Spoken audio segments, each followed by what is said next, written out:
I know this man called Arnie. I've known him since about 2002.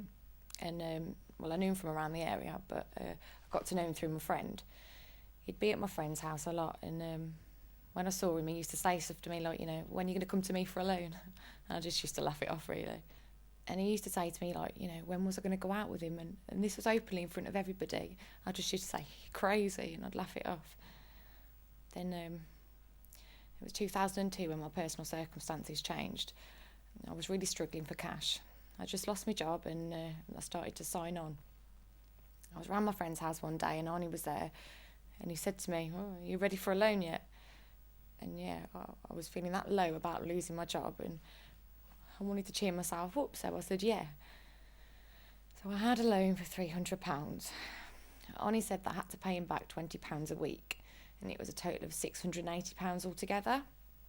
Well, I remember he gave me the cash there and then. He had this clear plastic wallet with a plastic zipper on the top, and inside he kept his cash and this black book. And this black book was like a file of facts, and inside he kept the names and the addresses of all the people that owed him money, like where he was collecting the money and how much he exactly owed. I had no problems making the first 4 payments. It was a total of £80. But then I had to go away for a few weeks. I was having a really difficult time, which, Arnie knew about. Anyway, when I came back, I saw Arnie, and he said that he'd added an extra £300 onto my total. And I said that was unfair, but he said he didn't care and that I had to pay. So what I did was I went to my family members and I got myself together £700. I saw Arnie and I gave him the cash. He counted it, and he said thanks. And I said, that's it. That's me and you done now, loan paid off. And he says, well, yeah, I'll be seeing you around.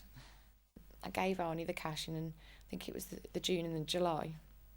I didn't see Arnie for ages, not until the incident that happened in the January. Well, my friend had told me that he said that I still owed him money, but, I couldn't understand how, and so really I just dismissed it.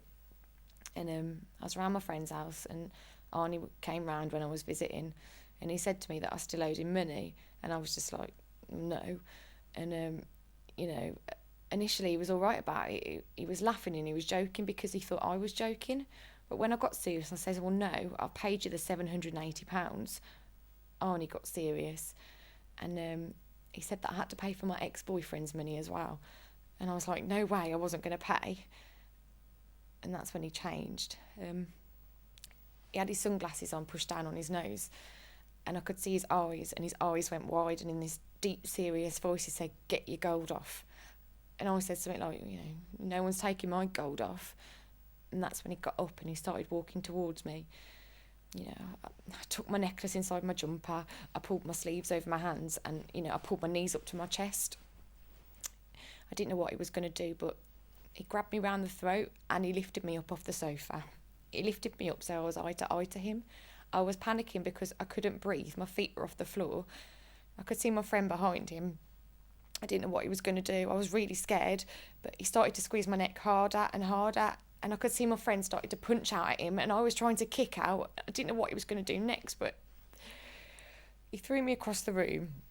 He threw me against the corner unit, and I hit my left side, and I landed on the floor in like a crouch position. I could hear my friend on the phone saying, police, police.